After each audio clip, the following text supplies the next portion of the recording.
چپڑاسی کی مدد لے کر اس نے تھوڑی دیر کے لیے HOD کا موبائل حاصل کر ہی لیا تھا۔ ایس نام کی لسٹ کھولتے ہی اسے دوسرے نمبر پر سر شمس لکھا ہوا نظر آ گیا تھا۔ اس کی تصویر اس نے جلدی سے اپنے موبائل میں کھینچ لی۔ اللہ بہتر کرے۔ نازیہ بیگم کی آواز پر وہ چونکا تھا، تبھی ان کا موبائل بجنے لگا۔ انہوں نے ایک نظر اسکرین پر ڈال کر کال ریسیو کر لی۔ السلام علیکم ماموں سرکار۔ فون کان سے لگاتے ہی انہوں نے دوسری جانب موجود سید ذوالفقار عالم شاہ کو سلام کیا تھا۔ جواباً انہوں نے پتہ نہیں کیا کہا تھا کہ ان کے چہرے کی رنگت بدل گئی۔ کیا؟ لیکن کیسے؟ کب؟ ہاتھ میں پکڑا چائے کا کپ میز پر رکھتے ہوئے انہوں نے پریشان زدہ سی ہو کر پوچھا۔ یا اللہ خیر، میں بس نکل رہی ہوں۔ آپ شاہ سائیں سے بات کریں نا، بالی کو اس کے پاس ہی چھوڑ دیں۔ خود کو سنبھالنے کی کوشش کرتی وہ جلدی سے بولی۔ منصب اور عالم دونوں ہی ان کی طرف متوجہ ہو چکے تھے۔ کیا ہوا؟ منصب نے پوچھا۔ سب خیریت تو ہے؟ عالم بھی کچھ متفکر ہوا تھا۔ ان دونوں کے سوال پر نازیہ بیگم نے خود کو سنبھالنے کے لیے اپنی پیشانی مسلی۔ وہ ایک ملازمہ کے ساتھ حادثہ پیش آ گیا ہے، سیڑھیوں سے گر گئی ہے وہ، ہمیں فوراً نکلنا چاہیے۔ چیئر سے اٹھتی وہ سرد سے بولی۔ ان کی متغیر ہوتی رنگت نے جہاں عالم کو چونکا دیا تھا، وہیں منصب کے چہرے پر ناقابل فہم تاثرات پھیل گئے۔ ایک ملازمہ کے لیے اتنی جلدی مچانے کی ضرورت نہیں ہے، آپ پہلے ناشتہ تو کر لیں۔ منصب نے کافی سنجیدگی سے انہیں مخاطب کیا۔ ضرورت کیوں نہیں ہے؟ سندل اپنے میکے میں ہے اور میں یہاں ہوں۔ حویلی کے اندرونی معاملات مرد تھوڑی نہ سنبھال سکتے ہیں۔ بس تم یوں کرو کہ ہمارے لیے فلائٹ لے لو، ہم بائی ایئر چلے جاتے ہیں۔ اسے جواب دیتی نازیہ بیگم کافی سے زیادہ پریشان نظر آ رہی تھیں۔ منصب کی حیرت دید نہیں تھی۔ عالم دل میں ابھرتے اندیشوں کا گلا گھونٹے کافی ضبط سے بیٹھا ہوا تھا۔ میں فلائٹ نہیں لوں گا، ہم تھوڑی دیر تک گاڑی میں ہی روانہ ہوں گے۔ آپ خود کو ہلکان نہ کریں، ملازمین مینج کر لیں گے۔ اپنی نشست چھوڑ کر کھڑا ہوتا ہوا لاپرواہی سے بولا۔ لیکن انہوں نے بولنے کی کوشش ہی کی تھی جب عالم نے ان کا ہاتھ تھام کر انہیں خاموش کروا دیا۔ منصب ایک نظر ان دونوں پر ڈال کر واپس کمرے میں جا گھسا۔ اس کے جاتے ہی عالم چیئر سے اٹھا تھا۔ عالم، مرہا موت کے منہ میں ہے۔ اس کے سوال پوچھنے سے پہلے ہی اسے جواب دیتی وہ اس کے بدترین خدشے کی تصدیق کر چکی تھی۔ کیسے؟ ڈوبتے دل پر ہاتھ رکھتے ہوئے عالم نے بڑی دقت سے پوچھا تھا۔ وہ چھت پر کپڑے دھو رہی تھی، سیڑھیوں پر سے پاؤں پھسلا اور وہ گر گئی۔ اسے بتاتے ہوئے نازیہ بیگم کی آنکھیں نم ہو گئیں۔ عالم کے اندر باہر ہر طرف اذیت پھیلتی چلی گئی۔ میں یہ تکلیف برداشت نہیں کر پاؤں گا اماں، ان کا ہاتھ تھامے کھڑا وہ بامشکل بولا۔ خود کو سنبھالو، یہ وقت ہمت ہارنے کا نہیں ہے۔ اس کے کندھے پہ ہاتھ رکھتے ہوئے انہوں نے محبت بھرے لہجے میں کہا۔ میں سکھر کے لیے فلائٹ لے رہا ہوں، میں اس کے پاس جا رہا ہوں اماں، اجلت بھرے انداز میں کہتے ہوئے اس نے اپنا موبائل اور والیٹ میز سے اٹھایا۔ تم علیشا کے پاس جانے والے تھے، نازیہ بیگم نے اسے یاد دلایا۔ جتنا میں اس کے لیے کر سکتا تھا میں کر چکا ہوں، مرہا کو میری ضرورت ہے، میں اب یہاں ایک پل نہیں ٹھہر سکتا۔ انہیں جواب دیتا وہ سرد سے وہاں سے نکلا تھا۔ نازیہ بیگم نے بے اختیار گہرا سانس بھرا۔ دل اس بے کس و مجبور لڑکی کے لیے دعا گو تھا جو ولید شاہ کی اولاد تھی۔ اپنے معمول کے مطابق وہ وقت پر جاگ گیا تھا۔ فجر کے قریب اس کی آنکھ لگی تھی اور اب 8 بجتے ہی وہ بستر سے اتر گیا۔ فریش ہو کر اس نے جرگے کی مناسبت سے اپنا سفید کلف لگا کرتا شلوار پہنا تھا۔ بازو کونیوں تک فولڈ کر کے اس نے خود پر پرفیوم کا چھڑکاؤ کیا، پھر موبائل بیڈ سے اٹھا کر کمرے سے باہر نکل آیا۔ پیشانی پر بکھرے بال، گیلے بالوں کی نوکیں اس کی بھووں تک آ رہی تھی۔ گھنی سیاہ بھووں تلے سجی بڑی بڑی گہری سیاہ آنکھوں میں سرخ ڈورے لیے وہ بنا اطراف میں دیکھے ناک کی سیٹ میں چل رہا تھا۔ ناشتے کی میز پر سردار شمول لگاری اس کے منتظر تھے، وہیں ایک جانب رودابہ لگاری بھی سر جھکائے کھڑی تھی۔ میں نے بلاوا بھیجا تھا تو ناشتے کے لیے کیوں نہیں آئے؟ اسے وہاں آتا دیکھ وہ سنجیدگی سے بولے تھے۔ میرا موڈ نہیں تھا، اس نے بے تاثر لہجے میں جواب دیا۔ تمہارے موڈ سے میں بہت پریشان ہوں، اسے گھورتے ہوئے انہوں نے سخت لہجے میں کہا۔ ویسے میں اس بات پر حیران ہوں، بدر نے طنزیہ انداز میں انہیں جواب دیا تو لب بھینچتے وہ ہاتھ پشت پر باندھتے چہرے کا رخ بدل گئے۔ میرا خیال ہے اب ہمیں چلنا چاہیے، پنچایت ہماری منتظر ہوگی، وہ مزید بولا تھا۔ لیکن جانے سے پہلے تمہیں میری بات سن لینی چاہیے، اس کی طرف پلٹتے ہوئے شمول لگاری نے آہستگی سے کہا۔ سننے میں مجھے کوئی مسئلہ نہیں ہے، میں بچپن سے آپ کی ہر بات سنتا آیا ہوں، لیکن آپ یہ جان لیں کہ اس مرتبہ میں آپ کی مانوں گا نہیں۔ نظریں سنگ مرمر کے چکنے فرش پر جمائے بولتے ہوئے اس نے پل بھر کو وقفہ لیا تھا۔ آپ کی سن لوں گا، لیکن کروں گا وہی جو میرا دل چاہے گا۔ انہی کے انداز میں اپنے ہاتھ پشت پر باندھتے ہوئے اس بار اس نے نظر اٹھا کر انہیں جواب دیا تھا۔ مجھے حیرت ہے کہ آپ کا دل کبھی چاہتا بھی ہے۔ رتابہ لغاری نے سر بلند کرتے ہوئے لب کشائی کی تو بدر نے سرد نظروں سے اس کی جانب دیکھا۔ میرے دل کی حالت جاننے میں آپ کو دلچسپی نہیں ہونی چاہیے، بہتر ہے کہ آپ اپنے دل کو سنبھال کے رکھیں۔ بدر نے ٹھنڈے ٹھار لہجے میں اسے جواب دیا تو وہ دانت بھینچتی خاموش ہو گئی۔ بدر، اپنی بیوی کا احترام کیا کرو، شمول لغاری نے اسے ٹوکا۔ آپ شاید کوئی بات کرنے والے تھے، ان کی تنبیہ نظر انداز کرتا وہ سنجیدگی سے بولا تھا۔ ایسا ہے کہ ایسے معاملات میں عموماً دیت کی رقم اور خون بہا میں عورت قبول کی جاتی ہے۔ شمول لغاری نے تمہید باندھنے کی کوشش کی۔ مجھے یہ دونوں آپشنز سرے سے ہی قبول نہیں ہیں۔ ان کی بات مکمل ہونے سے پہلے ہی وہ بے لچک لہجے میں گرایا تھا۔ جوش سے کام مت لو، ہوش کے ناخن لو۔ شیز مر چکا ہے، ان کا آدمی سولی چڑھا دینے سے وہ واپس نہیں آ جائے گا۔ قصاص کی بجائے عورت اور رقم قبول کرنے میں ہی ہمارا فائدہ ہے۔ شمول لغاری نے ایک ایک لفظ پر زور دیتے ہوئے کہا تو بدر نے سرخ آنکھوں میں غضب لیے ان کی جانب دیکھا۔ تو آپ اپنے مرے ہوئے پوتے کو بھی نہیں بخش رہے سردار شمول لغاری؟ آپ ایک مردہ شخص کی قیمت وصول کر کے فائدہ بٹورنا چاہ رہے ہیں، ہاں؟ تو ایسا ہے؟ ایک قدم ان کی جانب بڑھاتے ہوئے ان کی آنکھوں میں آنکھیں ڈالتے ہوئے وہ بلند آواز میں بولا، تمہارا دماغ تو خراب نہیں ہو گیا؟ دولت کی کمی نہیں ہے مجھے۔ اس کی بات پر مشتعل ہوتے وہ چلائے تھے۔ ہاں، دولت کی کمی تو نہیں ہے، بس ذرا لالچ کی زیادتی ہے۔ بنا جھجکتے ہوئے وہ دو بدو چلایا تھا، تم حد سے تجاوز کر رہے ہو بدر۔ توہین کے شدید احساس تلے لال ببو کا ہوتے وہ داڑھے تھے۔ لیونگ روم میں کھڑے ملازمین نے اپنی نظریں فرش پر چپکا لی تھیں کہ اٹھانے کی پاداش میں یقیناً ان کی نوکری جا سکتی تھی۔ میری حدود کا تعین میں خود کرتا ہوں اور اس جرگے کا فیصلہ بھی میں خود ہی کروں گا۔ مجھے دیت کی رقم اور خون بہا میں عورت کسی صورت قبول نہیں ہے۔ ان کی طرف دیکھتا وہ بے خوفی سے بولا تھا، انداز میں کوئی رعایت نہیں تھی۔ مجھے قصاص نہیں چاہیے، میں بابا سائیں کے فیصلے سے متفق ہوں۔ رتابہ لغاری نے اعتماد سے کہتے ہوئے اس پر اپنی وہاں موجودگی کا مقصد واضح کیا تھا۔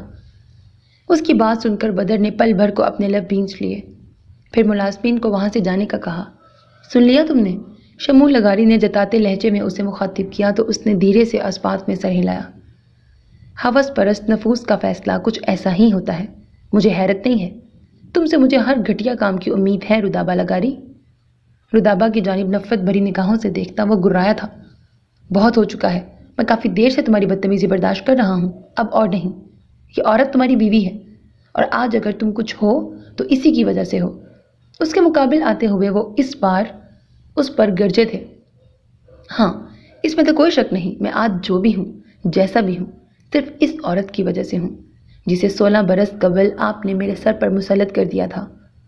ان کی طرف دیکھتا وہ ایک ایک لفظ پر زور دے کر بولا تھا، کچھ غلط نہیں کیا تھا، اپنی بیوہ بہو کو عزت کی چادر دی تھی فقط۔ بدر سے بحث کرتے ہوئے ان کی آواز بلند تر ہو رہی تھی۔ جھوٹ مت بولیں بابا سائیں، مت بہلائیں مجھے۔ اب میں 16 سال کا وہ بچہ نہیں ہوں جسے سمجھا بجھا کر آپ نے اس عورت سے نکاح کرنے پر مجبور کر دیا تھا۔ اچھے سے جانتا ہوں کہ آپ نے یہ کیوں کیا تھا۔ پورے قد سے ان کے سامنے تن کر کھڑا وہ اپنے اندر کی کھولن ان پر انڈیل رہا تھا۔ گڑے مردے اکھاڑنے کا کوئی فائدہ نہیں ہے۔ شمول لغاری کی آواز اس بار کپ کپا اٹھی۔ شاید وہ خوف زدہ ہوئے تھے۔ اگر آپ چاہتے ہیں کہ میں ایسا نہ کروں تو مجھے کرنے دیں وہ جو میں چاہتا ہوں۔ مجھے قصاص میں سارنگ چوہان چاہیے۔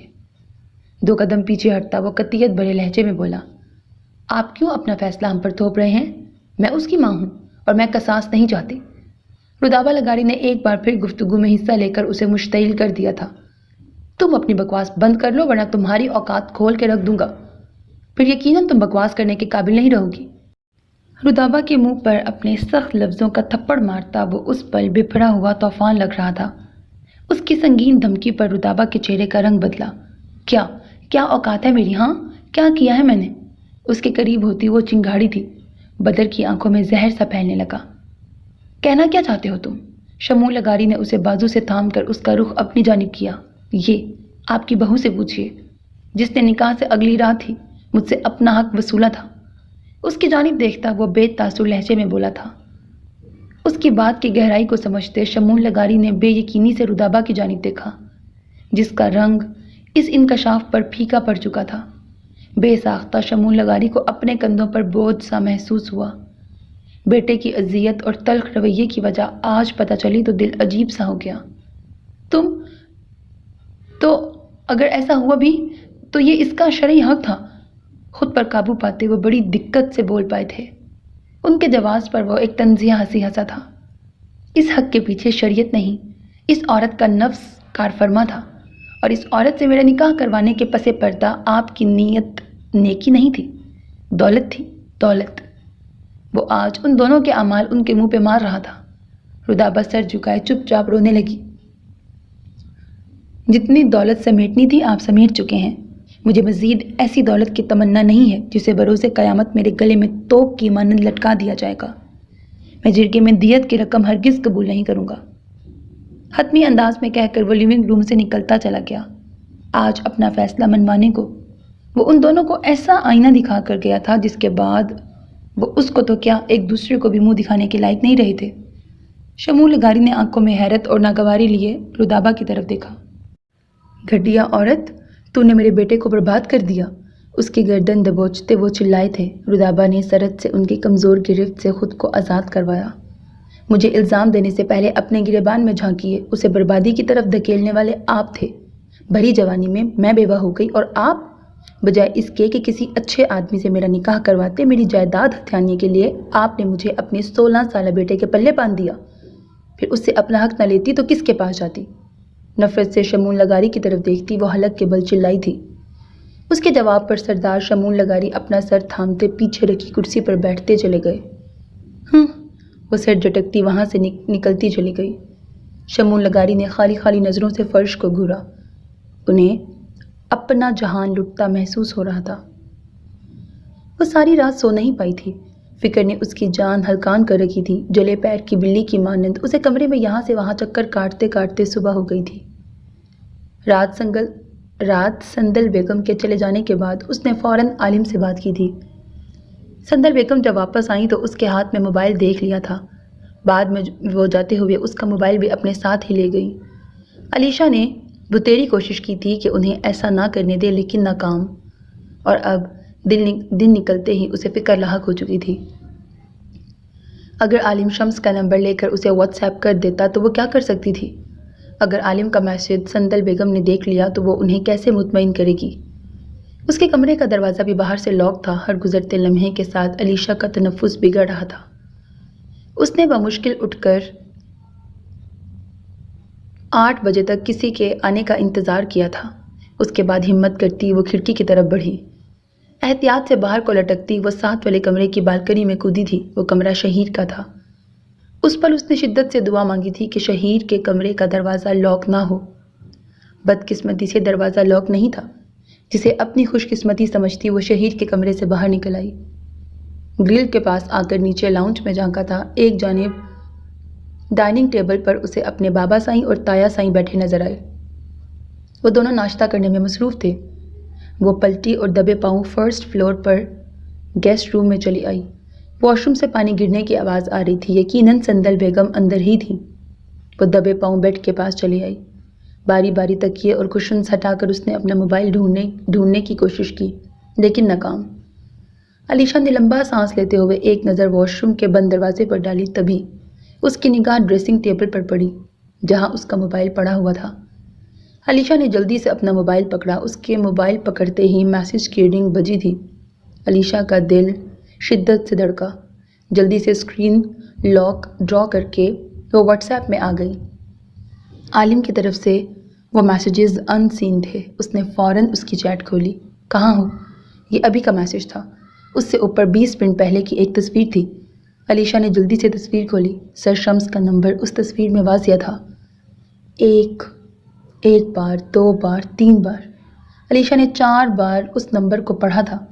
آنکھیں بند کر کے بے اختیار اس نے ایک گہرا سانس لیا۔ تبھی سندل بیگم کی کاٹ دار آواز پر وہ چونکی تھی۔ تم یہاں کیا کر رہی ہو؟ ان کے پوچھنے پر وہ اپنا موبائل اوٹ میں کرتی ان کی جانب گھومی۔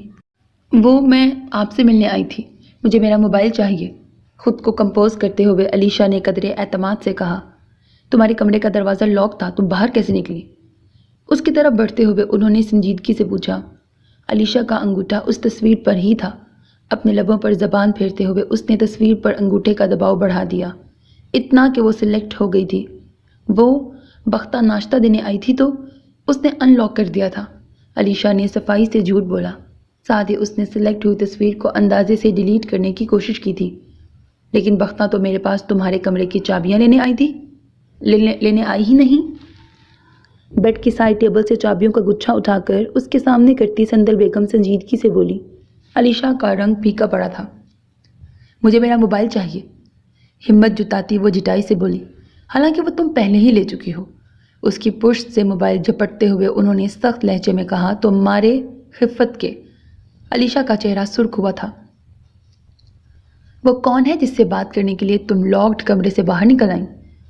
اسی انداز میں بولتے ہوئے انہوں نے موبائل کی اسکرین کی طرف دیکھا۔ عالم کی چیٹ دیکھ کر وہ کچھ حیران ہوئی تھی۔ علیشا کا دل دھڑ دھڑ کر رہا تھا۔ عالم؟ تم عالم سے بات کر رہی ہو؟ موبائل کی اسکرین اس کی جانب گھماتے ہوئے انہوں نے اس بار کچھ نرم لہجے میں پوچھا۔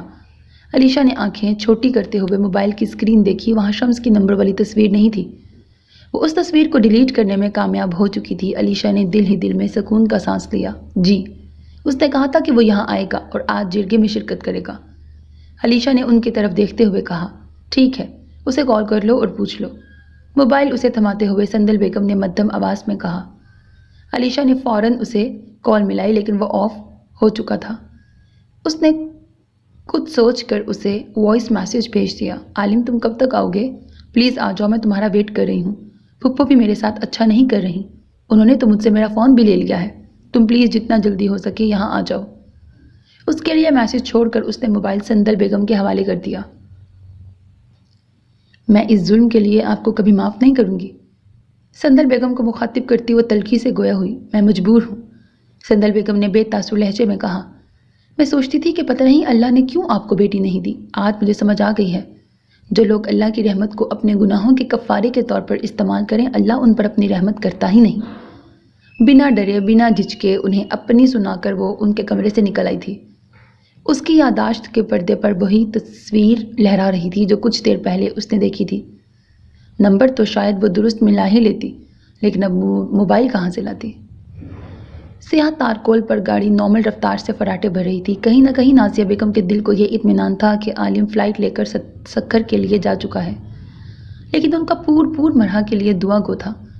منصب خود ڈرائیونگ کر رہا تھا، جبکہ فرنٹ سیٹ پر براجمان وہ اداس سی دکھائی دے رہی تھی۔ سڑکیں ناپتی اس کی گاڑی کب تنگ گلیوں میں مڑی تھی انہیں پتہ ہی نہ چلا۔ ہوش تو تب آیا جب اس نے گاڑی ولید شاہ کے گھر کے باہر روکی تھی۔ نازیہ بیگم نے چونک کر گاڑی سے باہر دیکھا، پھر حیرانگی سے منصب کی طرف دیکھا۔ وہ پرسکون سا ڈرائیونگ سیٹ پر براجمان تھا۔ وہ گزشتہ رات ان سے مہرباں کے نکاح کی بات کر رہا تھا اور اب وہ اس کی چوکھٹ پر موجود تھا۔ کیا تھا وہ شخص؟ محبت کی کون سی قسم تھی؟ جنون کی کیسی انتہا تھا؟ نازیہ بیگم کا دل پریشان ہونے لگا۔ تم اتنے ضدی کیوں ہو مون؟ کیوں آئے ہو یہاں؟ اس کی طرف دیکھتی وہ سخت لہجے میں بولی تھی۔ میں یہاں نہیں آیا، میں تو آپ کو لایا ہوں۔ کہتے ہوئے وہ پلٹا اور پچھلی سیٹ سے ایک گفٹ پیک ان کے حوالے کیا۔ یہ واچ میں نے ماہی کے لیے لی تھی۔ میں مان لیتا ہوں کہ وہ میرے ساتھ نہیں رہ سکتی، لیکن میرا احساس تو اس کے ساتھ رہ سکتا ہے۔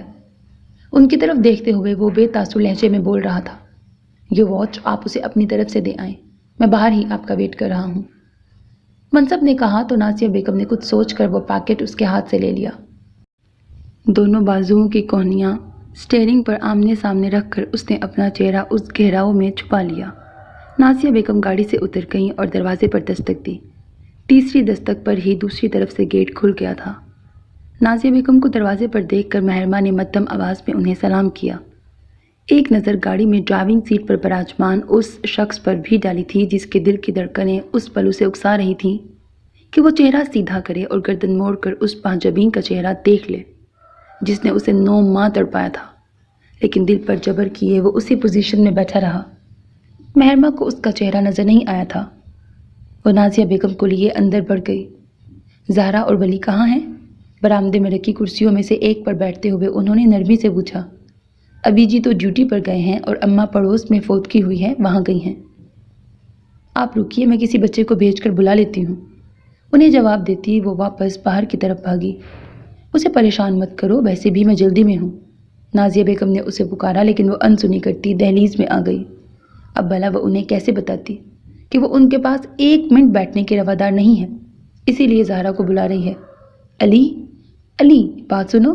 دروازے پر گرے پردے سے اپنا چہرہ ڈھانپ کر تھوڑے فاصلے پر اسی گلی میں کھیلتے بچوں میں سے ایک کو پکارتی وہ پتھر بنے بیٹھے منصب عالم شاہ کی سماعتوں کو موم کر گئی تھی۔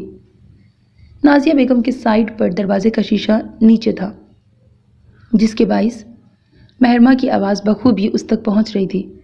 علی، بات سنو نا، یہاں آؤ۔ وہ ہنوز اس بچے کو پکار رہی تھی۔ منصب کا دل اسے شدتوں سے جھنجھوڑنے لگا، دھڑکنیں فریاد کرنے لگیں، آنکھیں جل اٹھی تھیں۔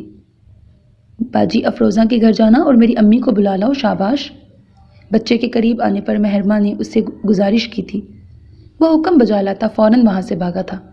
مہرما کی نظر ایک بار پھر منصب پر پڑی تھی، لیکن اس شخص کی پوزیشن میں کوئی فرق نہیں آیا تھا۔ وہ بال چھوٹے کروا چکا تھا اور اس کی رنگت پہلے کی نسبت صاف ہو چکی تھی۔ اس کے سائیڈ پوز سے بغیر چہرے کے اسے پہچاننا مہرما کے لیے ناممکن سا تھا۔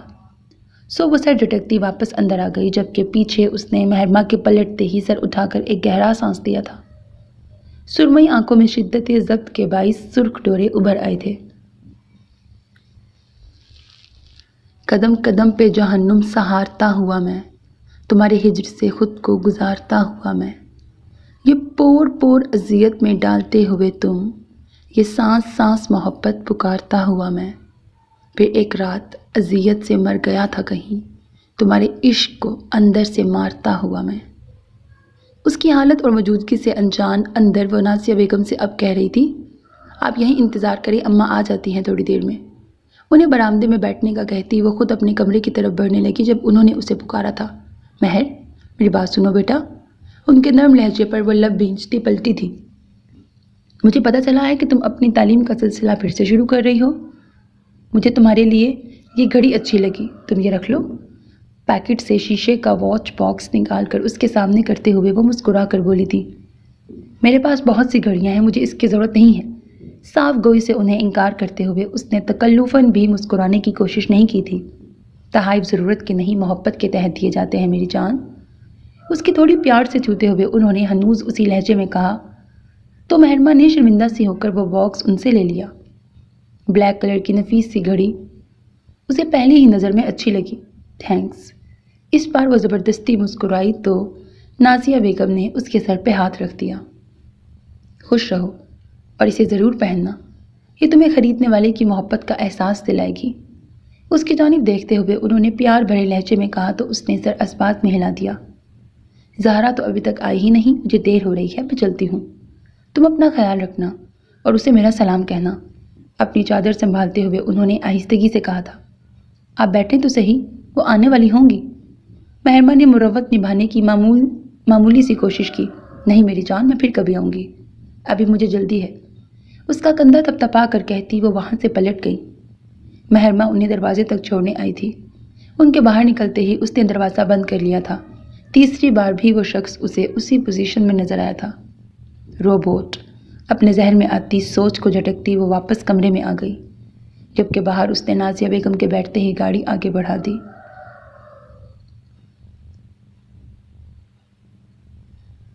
ٹیلوں کے درمیان واقع اس شہر کے سب سے بڑے ٹیلے پر آج پھر پنچایت بیٹھی ہوئی تھی۔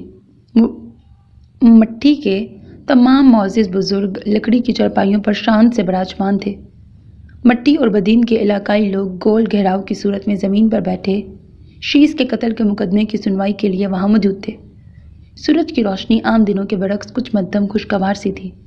وہاں نصب واحد چبوترے پر 5 موڑھے بریکٹ نرم لکڑی سے بنا آرام دہ سٹول لگائے گئے تھے، جن میں مرکزی موڑھے پر سردار شمون لغاری براجمان تھے۔ ان کے دائیں بائیں دوسرے معززین مقدمے کی سنوائی کے لیے بیٹھے ہوئے تھے۔ ان کے پیچھے 2 قدموں کے فاصلے پر وہ ہاتھ پشت پر باندھے اپنی پوری شان سے کھڑا ہوا تھا۔ سیاہ آنکھوں میں ازلی سرد مہری اور کشادہ پیشانی پر غرور کی لکیریں پھیلائے وہ ہر نظر کا مرکز تھا۔ سنوائی شروع ہو چکی تھی جس میں پہل سارنگ چوہان کے باپ نے کی تھی۔ معذرت کے ساتھ لیکن سردار بات غیرت کی ہے۔ سردار شمول لغاری کا پوتا ایک مجمع میں ہماری عزت روندنے والا تھا جب میرے بیٹے نے اسے قتل کیا۔ سر بلند کرتے ہوئے سارنگ کے باپ نے مکمل اعتماد سے کہا، تیری غیرت تب کہاں ہوتی ہے جب تیرے گھر کی عزت شہر میں نیم عریاں لباس میں گھومتی پھرتی ہے؟ تب کہاں تھی جب تیرے گھر کی عزت نے شیش لغاری کی باہوں میں باہیں ڈال کر سٹیج ڈرامہ کیا تھا؟ بلند و بالا آواز میں بولنے والا یہ سردار شمول لغاری کا ملازم تھا جسے شیش کی جانب سے بولنے کا حق حاصل تھا۔ یہ ہمارا ذاتی معاملہ ہے سردار، اسے یوں اچھال کر ہمیں بے عزت نہ کیا جائے۔ عبدالغفور چوہان نے بھی لب کشائی کی تھی۔ ذاتی معاملے کی آڑ لے کر تم لوگ سارنگ چوہان کے گناہ پر پردہ نہیں ڈال سکتے۔ یہ شہری چونچلے ہیں جس میں تمہارے گھر کی عزت اپنی مرضی سے شامل ہوئی تھی اور وہ منظر اس ڈرامے کا حصہ تھا جسے دیکھ کر تمہارا بیٹا مشتعل ہو گیا اور اس نے شیش کو قتل کر دیا۔ اسی آدمی نے کافی صاف گوئی سے حقیقت کو واضح کیا تھا۔ بدلے میں ان دونوں بھائیوں کو چپ لگ گئی۔ میں اپنے دعوے کو سچ ثابت کرنے کے لیے 3 گواہوں کو پیش کروں گا جس میں سے ایک چوہانیوں کی بیٹی کی سہیلی ہے، دوسرا اس یونیورسٹی کا استاد ہے اور تیسرا سارنگ چوہان کے ان کرائے کے باڈی گارڈز میں سے ایک ہے جو اس نے قتل کرنے سے 1 دن پہلے ہی فقط 2 دن کے لیے اپنے ساتھ مقرر کیے تھے۔ محمد تپر نامی وہ شخص مکمل اعتماد سے بول رہا تھا۔ پھر باری باری وہاں تینوں گواہ پیش کیے گئے تھے۔ سارا کو وہاں دیکھ کر پہچاننا بدر کے لیے مشکل نہیں تھا۔ وہ بھی شاپنگ مال والے اس مغرور دیوتا کو پہچان چکی تھی۔ اس نے بنا جھجکے وہاں یہ گواہی دی تھی کہ علیشہ نے اس ڈرامے میں اپنی مرضی سے حصہ لیا تھا۔ سارنگ کا گناہ جو پہلے ہی واضح تھا اس کے پیچھے کارفرما غیرت نامی وجہ کو بھی بڑی بے دردی سے مسترد کر دیا گیا تھا۔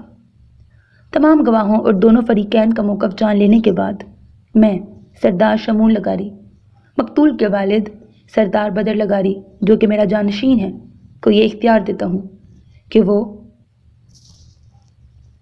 چوہانیوں سے قصاص یا خون بہا کا تقاضا کر سکتا ہے۔ اس کے فیصلے کا احترام اس پنچایت کا ہر شخص کرے گا۔ اپنے گھٹنے پر مضبوطی سے ہاتھ جمائے سردار شمول لغاری اپنی کڑکدار آواز میں پوری قوت سے بولے تھے، ہم قبول کرتے ہیں۔ دائیں جانب بیٹھے سردار نے ان کی تائید کی تھی، ہم بھی قبول کرتے ہیں۔ بقیہ سرداروں نے بھی یک زبان کہا تھا۔ اب مجمع کی نگاہیں اور سماعتیں سردار بدر لغاری کی جانب تھیں۔ اعلان سن کر وہ چبوترے سے اترا اور مجمع کے مرکز میں خالی پڑی گول میدان نما جگہ پر آ کھڑا ہوا۔ کیا تمہارے پاس کوئی پیشکش ہے چوہان؟ سارنگ چوہان کے باپ کی جانب دیکھتے ہوئے بدر نے بے تاثر لہجے میں پوچھا۔ میں آپ سے درخواست کرتا ہوں کہ ہمیں قصاص کے بوجھ میں مبتلا نہ کریں۔ ہم یہ بوجھ اٹھانے کی استطاعت نہیں رکھتے۔ ہاں، دیت کے لیے جتنی رقم آپ چاہیں اور ہمارے خاندان کی جس عورت کا مطالبہ آپ کریں گے ہم آپ کو مہیا کریں گے۔ اس کے سامنے جھک کر ہاتھ جوڑتے ہوئے سارنگ کے باپ نے ملتجیانہ کہا تھا۔ اس کی پیشکش سن کر بدر نے پلٹ کر سردار شمول لغاری کی جانب دیکھا۔ ان کا چہرہ بے تاثر تھا۔ اگر میں تم پر رحم کر دوں تو دیت میں تم کیا رقم پیش کرو گے؟ وہ کسی بادشاہ کی طرح سینہ چوڑا کیے استہزاء آمیز انداز میں اسے سوال کر رہا تھا۔ میں آپ کو 1000 ایکڑ زمین کے کاغذات دے سکتا ہوں۔ سارنگ کے باپ نے اپنی جانب سے بہترین پیشکش کی تھی۔ اس پیشکش پر مجمع میں سرگوشیاں شروع ہو گئیں۔ تمہاری پوری جائیداد 2500 ایکڑ پر محیط ہے چوہان۔ میں تمہیں 3000 ایکڑ زمین دے دیتا ہوں۔ کیا تم میرا بیٹا مجھے واپس کر سکتے ہو؟ اس کی جانب دیکھتے ہوئے بدر لغاری حلق کے بل چلایا تھا۔ مجمع کو سانپ سونگھ گیا۔ مقابل نے بدر کے سامنے ہاتھ جوڑ لیے۔ سردار رحم کریں۔ وہ سراپا التجا بنا ہوا تھا۔ بدر نے لب بھینچتے ہوئے سلگتی نظروں سے اس کی جانب دیکھا۔ 10 مربع زمین جس کا مالک تمہارا پورا خاندان ہے، اس میں سے 8 مربع زمین تم ہمارے نام کرو گے۔ دوسری چیز، خون بہا میں 9 ملازمائیں ہمیں دو گے اور 10ویں تمہاری بھتیجی علیشہ چوہان میرے نکاح میں آئے گی۔ اس کی باروب بھاری آواز نے مجمع پر لرزہ سا طاری کر ڈالا تھا۔ چوہانیوں کو اپنے سر پر آسمان سا ٹوٹتا محسوس ہوا۔ مقابل کھڑا شخص انہیں فقیر کر دینے کے در پر تھا، لیکن ان کے پاس قبول کرنے کے سوا کوئی چارہ نہیں تھا۔ ہمیں منظور ہے۔ ان دونوں بھائیوں کے لب ہاں میں ہلے تھے۔ عبدالغفور چوہان کی آنکھیں بیٹی کے غم میں بھیگ گئیں، لیکن اسے بچانا ان کے لیے ممکن ہی نہ رہا تھا۔ ان کے حامی بھر لینے پر ہجوم میں شور سا پھیل گیا۔ ہر زبان پر بدر لگاری کی صفاکی اور چالاکی کے چرچے تھے۔ بدر کے لبوں پر ایک مدھم سی فاتحانہ مسکراہٹ پھیل گئی۔ دیت کے لیے تمہیں 1 ہفتے کی مہلت دی جاتی ہے، اور تمہاری بھتیجی تم کل صبح پورے 10 بجے میرے نکاح میں دو گے۔ حکمیہ انداز میں کہہ کر اس نے پلٹ کر ایک نظر اپنے باپ کی طرف دیکھا، جس کی آنکھوں میں بدر کے لیے ستائش تھی۔ ان کا بیٹا چوہانیوں کو چاروں شانے چت کر چکا تھا۔ تصور میں علیشہ کا چہرہ بسائے وہ اس ہجوم کو چیرتا وہاں سے نکلتا چلا گیا۔ اس کے علاقائی مسلح گارڈز نے سرد سے اس کا پیچھا کیا تھا۔ پیچھے اس ہجوم میں کھڑی سارا کو یقین ہو چکا تھا کہ علیشہ کا برا وقت شروع ہونے کو ہے۔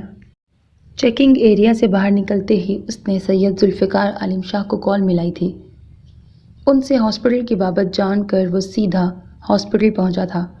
تھوڑی سی پس و پیش کے بعد وہ مطلوبہ وارڈ میں جا پہنچا۔ اسے سامنے ہی راہداری میں بالی کرسی پر بیٹھی کچھ کھاتی نظر آ گئی تھی۔ اسے وہاں آتا دیکھ بالی نے فوراً ہاتھ میں پکڑی پلیٹ نیچے رکھی اور چادر سے منہ صاف کرتی اٹھ کھڑی ہوئی۔ سرکار آپ یہاں؟ آپ تو جی کراچی میں تھے نا؟ حیرت سے آنکھیں پھیلاتی وہ لہجے کو ڈرامائی انداز دیتی سرگوشیانہ بولی تھی۔ مرحا کے پاس کون ہے؟ اس کا سوال نظر انداز کرتے ہوئے عالم نے عجلت بھرے لہجے میں پوچھا۔ بابا جی سرکار ہیں، اندر ہی بیٹھے ہیں۔ میں نے تو جی بہت منع کیا تھا کہ اس کم ذات کے لیے وہ خود کو پریشان نہ کریں۔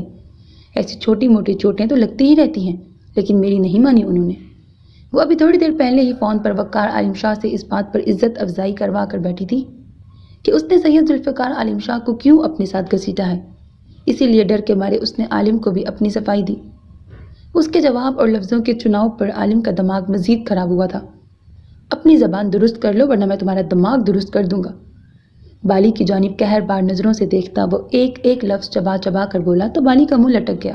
لو جی اب میں نے کیا کیا ہے؟ وہ بڑبڑائی، لیکن عالم نظر انداز کرتا 2 قدموں کے فاصلے پر کمرے کا دروازہ کھولتا اندر گھس گیا۔ اندر جاتے ہی اس کی نگاہ سامنے ہی بستر پر لیٹی مرحا پر پڑی تھی۔ اس نے بے اختیار دوسری نظر صوفوں میں سے ایک پہ بیٹھے سید ذوالفقار عالم شاہ پہ ڈالی۔ دائنے ہاتھ کی انگلیوں میں تسبیح لپیٹے وہ آنکھیں موندے صوفے کی پشت سے ٹیک لگائے نیم غنود کی کسی حالت میں بیٹھے تھے۔ تھکے تھکے قدم اٹھاتا وہ اس کے پاس آ گیا۔ سفید چہرہ زرد ہو رہا تھا۔ اس کا سر سفید پٹیوں میں جکڑا ہوا تھا۔ ناک پر ہوئی بینڈیج نے عالم کی نگاہ کو بے حال کیا تھا۔ لب بھینچتا وہ آہستگی سے کڑی پڑے سٹول پر بیٹھ گیا۔ نازک کلائیاں بے دم سے بیڈ کی سطح سے لگی ہوئی تھیں۔ اس کی جانب دیکھتے ہوئے عالم نے اپنی جیبوں کو ٹٹولا۔ جینز کی جیب سے گلوز نکال کر اس نے سیدھے ہاتھ پر چڑھایا، پھر آہستگی سے بیڈ پر پڑا اس کا ہاتھ اپنے ہاتھ میں لے لیا۔ تم ٹھیک ہو جاؤ گی، یہ مشکل دن ختم ہو جائیں گے، میرا یقین کرو۔ انگوٹھے سے اس کے ہاتھ کی پشت سہلاتا وہ نرم لہجے میں بولا۔ خاموشی سے آنکھیں بند کیے وہ نیند کی گہری وادیوں میں اتری ہوئی تھی۔ میں نے اپنی زندگی میں ایک ہی معصوم تمنا کی ہے مرحا، اور وہ تم ہو۔ اس کی بند پلکوں کو تکتا وہ آہستگی سے بولا۔ لہجہ بھاری ہو رہا تھا۔ وہ لب بھینچے کچھ دیر یوں ہی اس کے پاس بیٹھا رہا جب ایک نرس وہاں آئی تھی۔ اس کی نظر عالم کے ہاتھ میں موجود مرحا کے ہاتھ پر پڑی تو اس نے بھویں اچکائیں۔ تو یہ آپ کی وائف ہیں؟ عالم سرکار آپ ہیں؟ مرحا کی جانب آتی وہ نرم مسکراتے لہجے میں بولی۔ جی ہاں، عالم میرا ہی نام ہے، لیکن آپ یہ کیسے جانتی ہیں؟ اس کا ہاتھ چھوڑ کر کھڑا ہوتا وہ سنجیدگی سے بولا تھا۔ یہ بے ہوشی میں آپ کا نام لے رہی تھی، شاید آپ دونوں کے درمیان کوئی ناراضگی ہے؟ مرحا کی ڈرپ کا معائنہ کرتی وہ فوراً بولی تھی۔ اس کے جواب نے عالم کو حیران کیا تھا۔ اس نے بے یقینی سے مرحا کی جانب دیکھا۔ کیا آپ مجھے بتا سکتی ہیں کہ یہ میرے بارے میں کیا کہہ رہی تھی؟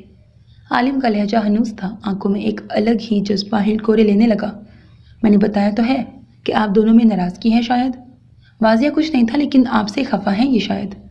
نرس نے دھیرے سے مسکراتے ہوئے کہا تو عالم نے دھیرے سے اسبات میں سر ہلایا۔ میں ڈاکٹرز سے بات کرنا چاہتا ہوں، ہاتھ سے گلو اتارتے عالم نے کہا تو وہاں سے پلٹتی نرس واپس اس کی طرف مڑی۔ ڈاکٹرز ابھی راؤنڈ پر گئے ہیں، واپس آئیں گے تو میں انہیں یہیں بھیج دوں گی۔ ویسے بابا جی سے بات ہو چکی ہے ان کی، آپ چاہیں تو ان سے تفصیل پوچھ سکتے ہیں۔ نرس نے پیشہ ورانہ انداز میں اسے آگاہ کیا تو وہ وہاں سے ہٹتا سید ذوالفقار عالم شاہ کے پاس آ گیا۔ نرس خاموشی سے کمرے سے نکل گئی۔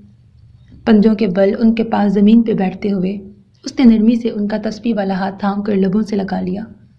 اس کے لمس پر وہ چونک کر سیدھے ہوئے۔ عالم کو سامنے پا کر ان کی بوڑھی آنکھوں میں چمک سی آ گئی۔ عالم، میرے بچے؟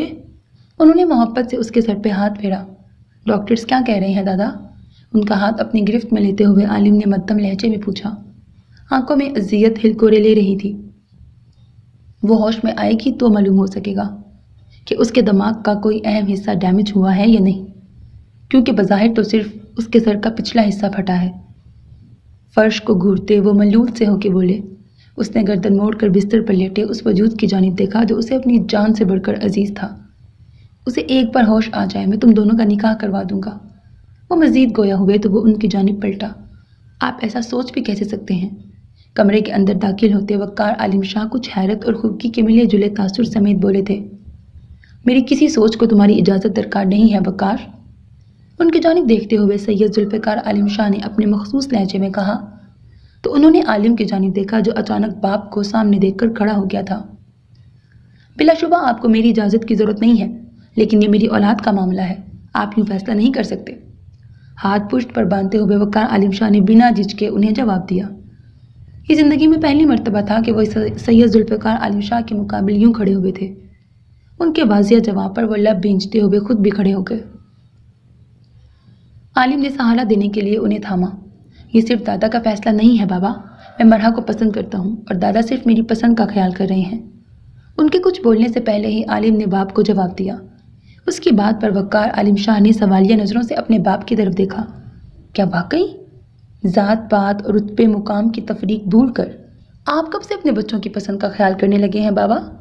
کیا میری پسند کی کوئی وقت نہیں تھی یا ولید عالم شاہ کی پسند پر آپ کو کوئی شک تھا؟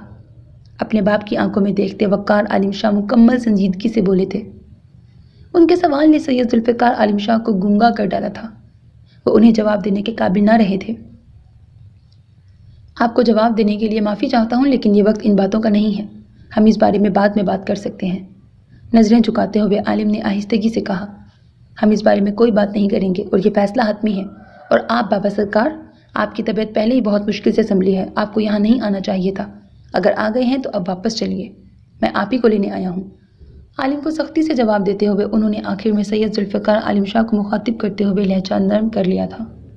بابا سرکار ٹھیک کہہ رہے ہیں، آپ کو واپس جانا چاہیے، مرحا کے پاس میں رک جاتا ہوں۔ عالم نے سید ذوالفقار عالم شاہ سے کہا تو وقار شاہ نے ناگواری سے بیٹے کی طرف دیکھا۔ تم سے کس نے کہا کہ تم یہاں رکو گے؟ یہاں ملازمائیں موجود ہیں، وہ دیکھ لیں گی۔ تم بھی ہمارے ساتھ واپس جا رہے ہو، قطعیت بھرے انداز میں کہتے وہ پلٹ گئے۔ میں کہیں نہیں جاؤں گا، یہی ہوں جب تک یہ ہوش میں نہیں آ جاتی۔ خود کو کمپوز کرتا وہ پر اعتماد لہجے میں بولا تھا۔ اس کے صاف انکار پر وہ لب بھینچتے اس کی جانب پلٹے۔ میں منصب کی وجہ سے پہلے ہی کافی کچھ برداشت کر چکا ہوں، اب تم سے میں ایسی کوئی توقع نہیں کرتا کہ تم مجھے تکلیف پہنچاؤ۔ جو میں کہہ رہا ہوں وہ کرو عالم۔ عالم کی جانب دیکھتے ہوئے وہ مدھم سلگتے ہوئے لہجے میں بولے تو وہ لب بھینچتا نظریں جھکا گیا۔ تم میری تذلیل کر رہے ہو وقار؟ اپنی چھڑی پکڑتے ہوئے سید ذوالفقار عالم شاہ ان پر برہم ہوئے تھے۔ استغفر اللہ، میں ایسا سوچ بھی نہیں سکتا۔ وقار شاہ فوراً سے پہلے بولے تھے۔ تو پھر میرے فیصلے کا احترام کرو۔ میں اپنے متعلق تمہاری پریشانی کو سمجھتا ہوں، اسی لیے تمہارے ساتھ جا رہا ہوں، لیکن تم اپنی اولاد کی پریشانی نہیں سمجھ رہے۔ اگر یہ رکنا چاہتا ہے تو اسے مجبور مت کرو، عالم کو یہیں رکنے دو۔ انہوں نے کافی سنجیدگی سے ان پر اپنے الفاظ کو واضح کیا تھا۔ بدلے میں وہ پل بھر کو خاموش رہ گئے، پھر ہولے سے اسبات میں سر ہلایا اور کمرے سے باہر نکل آئے۔ ڈاکٹر سے مل لینا اور مرحا کا خیال رکھنا، اسے نصیحت کرتے وہ خود بھی وہاں سے چلے گئے۔ ان کے چلے جانے کے بعد وہ ایک بار پھر اس کی جانب پلٹا، ایک تھکی ہوئی نظر اس کے وجود پر ڈال کر وہ صوفے پر بیٹھ گیا۔ حالات کی سنگینی اسے آنے والے وقت سے خوف زدہ کر رہی تھی۔ مرحا کو حاصل کرنا آسان نہیں تھا۔ اپنے حالات سے پریشان ہوتا وہ اپنا سر ہاتھوں میں تھام گیا۔ کوئی موسم تو ایسا ہو کہ دل کے زخم بھر جائیں، اگر ایسا نہیں ہوتا تو پھر کتنا ہی اچھا ہو کہ ساری خواہشیں دل کی، وہ سارے خواب اور ارماں یوں ہی گھٹ گھٹ کے مر جائیں، مجھے آزاد کر جائیں۔ لب سختی سے بھینچے وہ سامنے سڑک پر نگاہیں جمائے خاموشی سے گاڑی ڈرائیو کر رہا تھا۔ سکر کی حدود میں داخل ہوئے تقریباً 20 منٹ ہونے کو آئے تھے۔ حویلی پہنچنے میں اب کچھ ہی وقت باقی تھا، لیکن وہ اسی زاویے سے ڈرائیونگ سیٹ پر بیٹھا ہوا تھا جس سے وہ ان گلیوں میں بیٹھا تھا جن کی بھول بھلیوں میں وہ اپنا دل گنوا آیا تھا۔ نازیہ بیگم کا دل اس کی حالت پر حقیقتاً پریشان تھا۔ چاہنے کے باوجود وہ اسے مخاطب نہیں کر پائی تھیں کہ اس کا چہرہ بتا رہا تھا کہ اگر اسے چھیڑا گیا تو وہ رو پڑے گا، اور کم از کم نازیہ بیگم میں اسے روتا ہوا دیکھنے کی ہمت نہیں تھی۔ مزید کچھ وقت گزرا تھا اور جب اس کی گاڑی بڑی حویلی کی حدود میں داخل ہوئی تو نازیہ بیگم کو سکون کا سانس آیا۔ گاڑی ڈرائیور کے حوالے کر کے وہ ان کے قریب آیا اور اپنے مخصوص انداز میں وہ انہیں اپنے حصار میں لیتا اندرونی عمارت کی طرف بڑھا تھا۔ اس کے ضبط اور حوصلے پر نازیہ بیگم کی آنکھیں بڑھانے لگیں۔ ان کے دونوں بیٹے ولید شاہ کی دونوں بیٹیوں کے لیے کس اذیت سے گزر رہے تھے، اس امر سے وہ دونوں بھائی آپس میں آگاہ نہیں تھے، لیکن وہ ان دونوں کی اذیت سے بخوبی واقف تھیں۔ اندر جاتے ہی نازیہ بیگم نے سید ذوالفقار عالم شاہ کے کمرے کا رخ کیا تھا کہ یقیناً مرحا کے متعلق کوئی بھی خبر انہیں بابا جی سرکار سے ہی مل سکتی تھی۔ تم تھوڑی دیر آرام کر لو، پھر میں تمہارے لیے کھانا لگواتی ہوں۔ اس کے چوڑے کندھوں میں سے ایک پر محبت سے ہاتھ رکھتے ہوئے انہوں نے نرم لہجے میں کہا۔ اس کی سرمئی آنکھوں کی رنگت ان کا دل چیر رہی تھی۔ مجھے بھوک نہیں ہے اماں، آپ کھا لیجیے گا۔ ان کا ہاتھ اپنے کندھے سے ہٹا کر نرمی سے اپنی گرفت میں لیتے ہوئے اس نے مدھم آواز میں کہا۔ اس کا لہجہ اس پل بھیگا ہوا سا تھا۔ نازیہ بیگم کے لیے سر کو اسبات میں ہلانا اس پل محال ہوا تھا۔ مان وقار عالم شاہ کی سنجیدہ سی آواز پر وہ چونک گئیں۔ میں آپ سے وضاحت نہیں مانگ رہا، لیکن آپ کم از کم مجھے وجہ تو بتا ہی سکتے ہیں۔ ان کی آواز بابا جی سرکار کے حجرے سے آ رہی تھی۔ لہجہ ہموار تھا، لیکن نازیہ بیگم کو کسی گڑبڑ کا احساس ہوا تھا۔ میں تمہارے اس سوال سے کیا اخذ کروں، یہ بتاؤ وقار شاہ۔ میں فیصلہ کر چکا ہوں، تو اس پر سوالات کی بوچھاڑ کرنے کا کیا مقصد ہے؟ سید ذوالفقار عالم شاہ اپنی پوری قوت سے دھاڑے تھے۔ یا اللہ خیر! دل پہ ہاتھ رکھتی وہ اس جانب بڑھی تھی۔ منصب نے پلکیں جھپکاتے ہوئے ایک لمبا سانس خارج کیا، پھر جینس کی جیبوں میں ہاتھ گھساتا وہ خود بھی سید ذوالفقار عالم شاہ کے حجرے کی طرف آ گیا۔ مقصد ہے، آپ نے سالوں پہلے ولید کو ایسی کوئی اجازت نہیں دی تھی۔ زہرا سے شادی کی تمنا لیے ہی وہ اپنی جان سے ہاتھ دھو بیٹھا، لیکن آپ اپنے اصولوں سے پیچھے نہیں ہٹے، تو پھر آج اپنے تمام اصولوں اور مرتبے کو نظر انداز کر کے آپ کیسے عالم کے حق میں فیصلہ دے سکتے ہیں؟ بنا جھجکے وہ ان کے مقابل کھڑے مکمل اعتماد سے بولے تھے۔ عالم کا نام سن کر نازیہ بیگم کو معاملے کی نوعیت کا کافی حد تک اندازہ ہو گیا تھا۔ وہ ان کے حجرے کا پردہ ہٹاتی اندر داخل ہو گئی۔ آپ دونوں کی آواز حجرے سے باہر تک آ رہی ہے، اگر کوئی ملازم سن لے تو یہ اچھی بات نہیں ہوگی۔ اندر داخل ہوتے ہی وہ مدھم سنجیدہ سے انداز میں بولی تھی۔ جو فیصلہ بابا سرکار کر چکے ہیں، وہ جب اس حویلی کی دیواروں سے باہر جائے گا تو تب بھی جو باتیں بنے گی وہ ہرگز اچھی نہیں ہوں گی جیا۔ نازیہ بیگم کی طرف دیکھتے وہ ٹھنڈے ٹھار لہجے میں بولے تھے۔ کیسا فیصلہ؟ ان کے لب آہستگی سے ہلے تھے۔ منصب بھی اندر آ چکا تھا۔ یہ عالم کا نکاح مرحا سے کروانا چاہتے ہیں، وقار شاہ نے کچھ جتاتے ہوئے لہجے میں کہا تو منصب نے کچھ حیرت سے سید ذوالفقار عالم شاہ کی جانب دیکھا۔ ہاں تو اس میں حرجی کیا ہے؟ عالم اس بچی کو پسند کرتا ہے۔ خود کو کمپوز کرتے ہوئے نازیہ بیگم نے ان کی جانب دیکھ کر کہا۔ ولید بھی زہرا کو پسند ہی کرتا تھا۔ وقار شاہ اپنے موقف پر قائم تھے۔ جو انسان مٹی ہو چکا ہے اس کی پسند کا بار بار ذکر مت کرو وقار۔ جو ناانصافی مجھ سے ہو چکی ہے میں نہیں چاہتا کہ تم اسے دہراؤ۔ ذوالفقار شاہ نے قدر مدھم لہجے میں انہیں مخاطب کیا۔ کیا آپ نے خود اسے مٹی کے حوالے کیا تھا؟ اپنی پشت پر ہاتھ باندھتے وہ باپ کی جانب دیکھتے ہوئے بولے۔ نازیہ بیگم کے چہرے کی رنگت بدلی تھی۔ منصب نے لب بھینچتے ہوئے نظریں جھکا لیں کہ اس بابت تو وہ بھی آگاہ تھا کہ ولید شاہ حیات ہے۔ اگر ولید شاہ زندہ ہوا تو؟ بابا اگر وہ آپ کے سامنے آ کھڑا ہوا تو؟ باپ کی آنکھوں میں آنکھیں ڈالتے ہوئے وہ ہنوز اسی لہجے میں بول رہے تھے۔ ان کے سوال کو حقیقت میں تصور کرتے ذوالفقار عالم شاہ لڑکھڑا سے گئے۔ سائیں بس کر دیں گدارا، ماضی کو مت کرے دیں۔ آگے بڑھ کر ان کا بازو تھامتی نازیہ بیگم ملتجیانہ گویا ہوں۔ اس ماضی کو کیسے نہ کرے دوں جو مستقبل میں ہمیں نگل لینے والا ہے جیا۔ ان کی طرف دیکھتے ہوئے وہ چلائے تھے۔ تم کہنا کیا چاہتے ہو؟ ولید شاہ مر چکا ہے، اس بات کی تصدیق پولیس نے خود کی تھی۔ ذوالفقار شاہ کپ کپائی آواز میں گویا ہوئے۔ چلے مان لیا وہ مر چکا ہے، تو کیا آپ تا قیامت زندہ رہیں گے بابا؟ روز محشر جب اپنے بیٹے سے ملیں گے تب اسے کیا جواب دیں گے آپ؟ کیسے صفائی دیں گے کہ زہرا اور اس کے رشتے کی حقیقت جانتے بوجھتے آپ نے زہرا کو کیوں 70 کروڑوں کی سزا دی تھی؟ کیا بتائیں گے اسے کہ اس کے جائز بچے کو کس طرح آپ نے ناجائز قرار دے کر اس کی بیوی کو اذیت دی تھی۔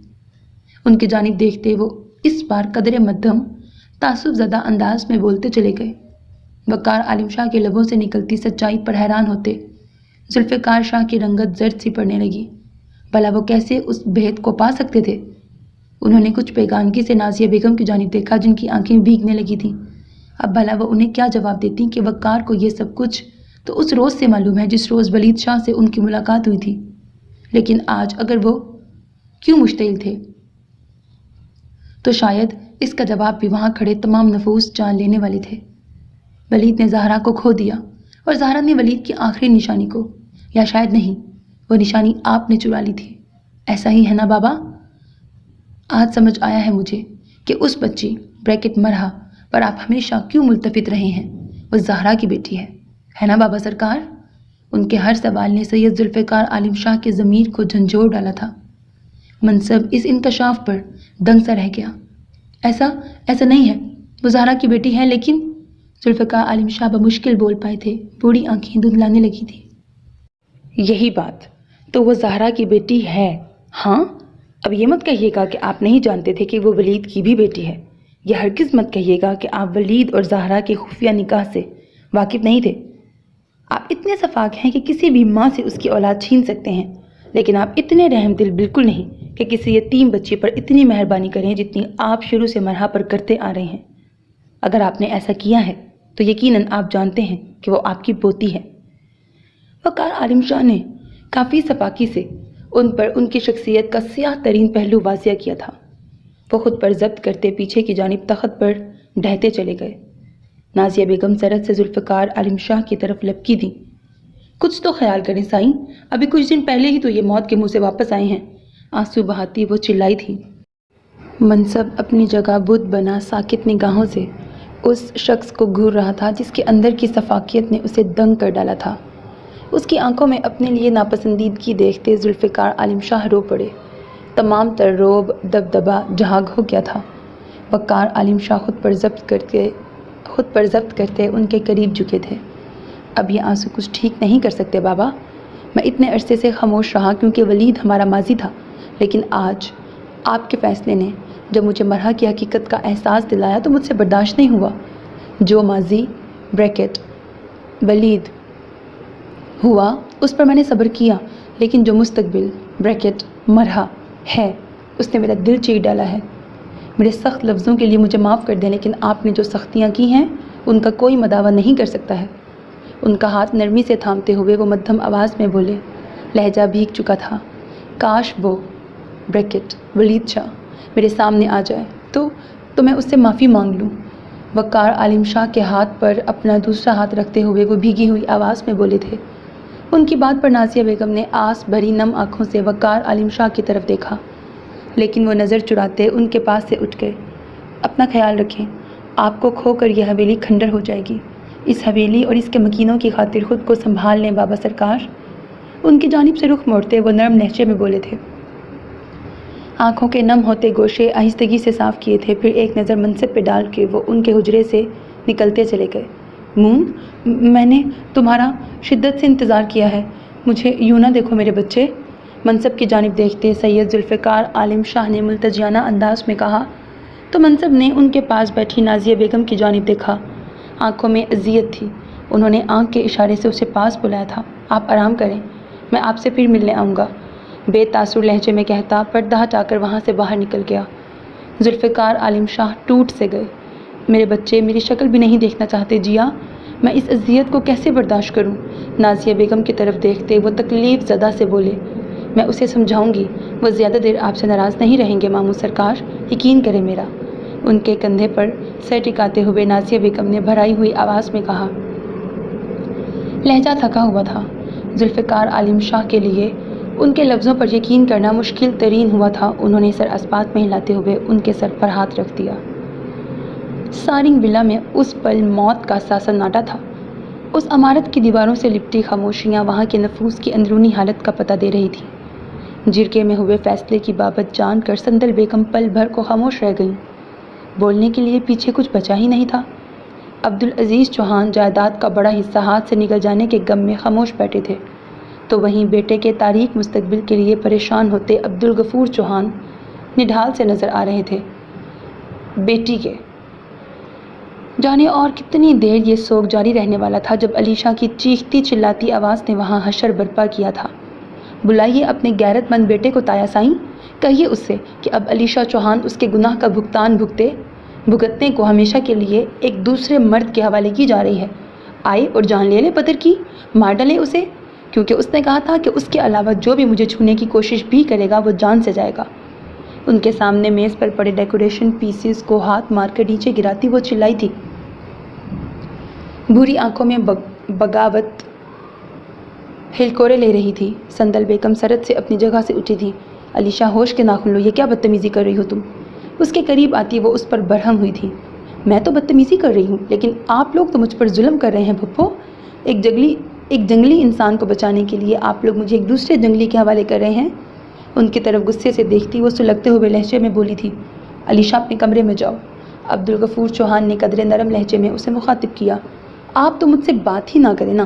بھتیجے کی خاطر آپ اپنی سگی بیٹی کو زندہ درگور کرنے کے در پہ ہیں، باپ کے نام پر دھبا ہیں آپ۔ ان کی طرف پلٹتی وہ نفرت سے پھنکاری۔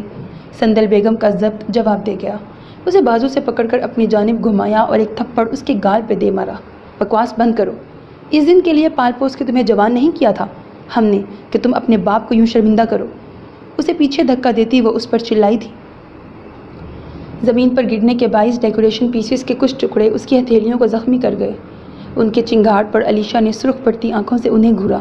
ہاں، اس دن کے لیے نہیں کیا ہوگا، لیکن مجھے لگا تھا آپ نے مجھے کل کے دن کے لیے بھی جوان نہیں کیا ہوگا، جس کا سورج چڑھتے ہی مجھے ذبح کر دیا جائے گا۔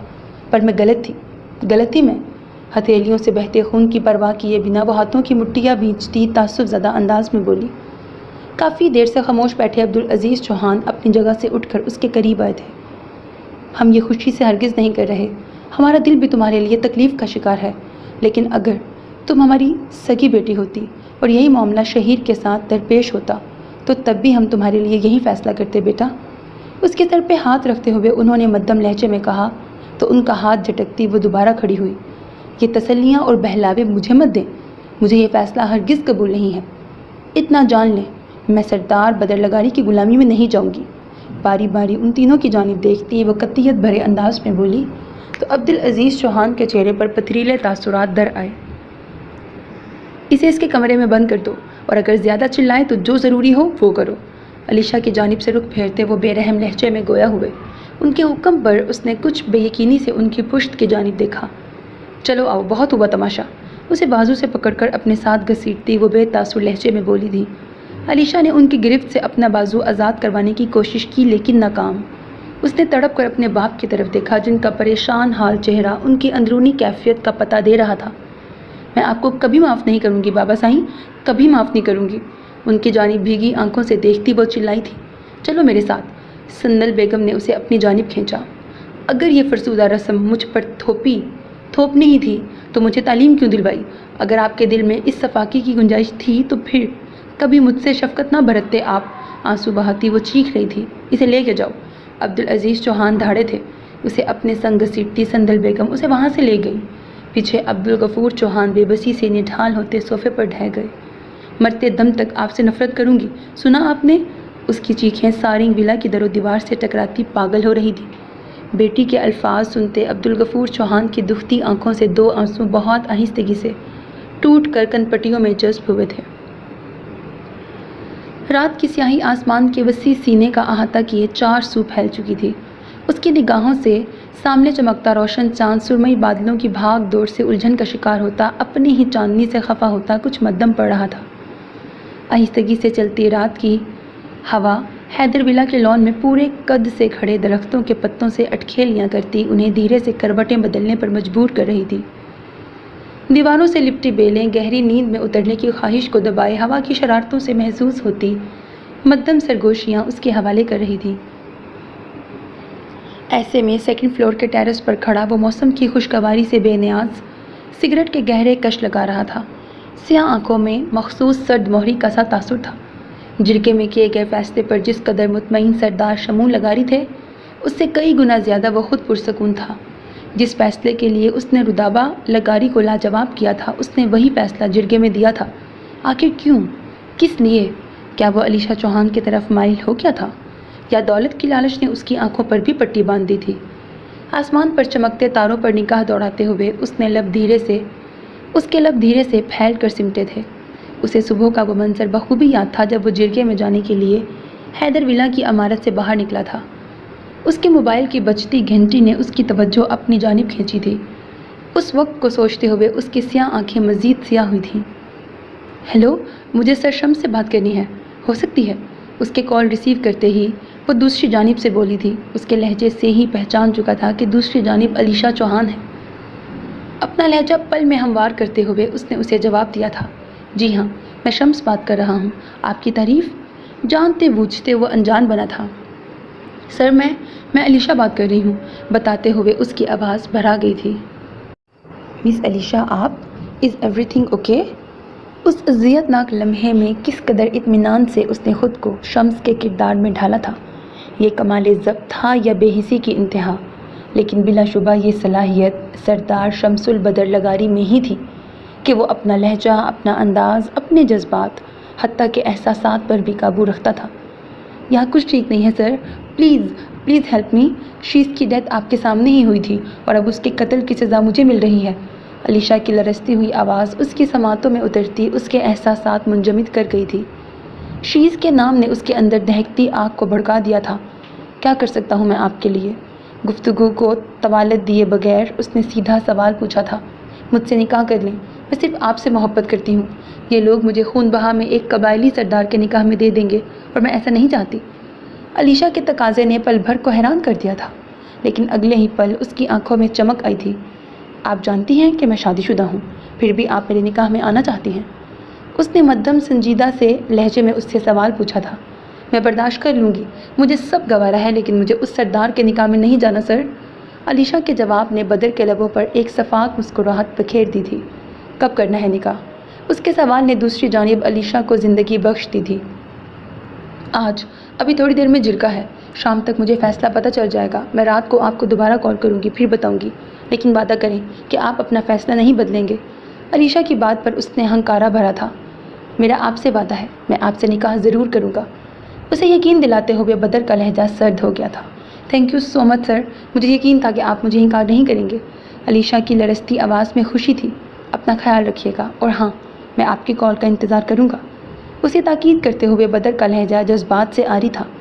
رابطہ منقطع کر کے اس نے ایک پرسکون نظر موبائل کی اسکرین پر ڈالی اور پھر جا کر اپنی گاڑی میں بیٹھ گیا۔ اس کے بعد اس نے جرگے میں سردار شمول لگاری کی مرضی کا فیصلہ دیا تھا، اور اب وہ حقیقتاً اس کی کال کا منتظر تھا، کیونکہ اگر وہ خود اپنے فیصلے سے پیچھے ہٹ جاتی تو جرگے میں کیا گیا اس کا اپنا فیصلہ اس پر بھاری پڑنے والا تھا۔ کچھ دیر یوں ہی کھڑے کھڑے مزید وقت سرکا تھا جب اس کے موبائل کی گھنٹی بجی۔ وہ اطمینان سے کھڑا سگریٹ کے گہرے کش لیتا رہا۔ ایک بار، دو بار، تین بار، چوتھی بار گھنٹی بجنے پر اس نے پلٹ کر لکڑی کی کرسیوں کے درمیان رکھی گول میز پر سے اپنا موبائل اٹھا لیا۔ کال صبح والے نمبر سے ہی آ رہی تھی۔ ریسیو کر کے فون کان سے لگاتا وہ وہیں ایک کرسی پہ بیٹھ گیا۔ آپ کہاں تھے؟ میں آپ کو کال کر رہی تھی کب سے۔ فون کان سے لگاتے ہی اسے علیشا کی بھیگی ہوئی آواز سنائی دی تھی۔ بدر نے ٹانگ پر ٹانگ چڑھاتے ہوئے کرسی کی پشت سے ٹیک لگا لی۔ سو میرے عزیز listeners, this was the end of this episode, hope that you like it. اپنا بہت خیال رکھیے گا نیک تمناؤں کے ساتھ۔ اللہ حافظ، and don't forget to subscribe to my channel because that's how you can encourage me, and that's the only kind of support and encouragement which I want from all of you. Allah Hafiz.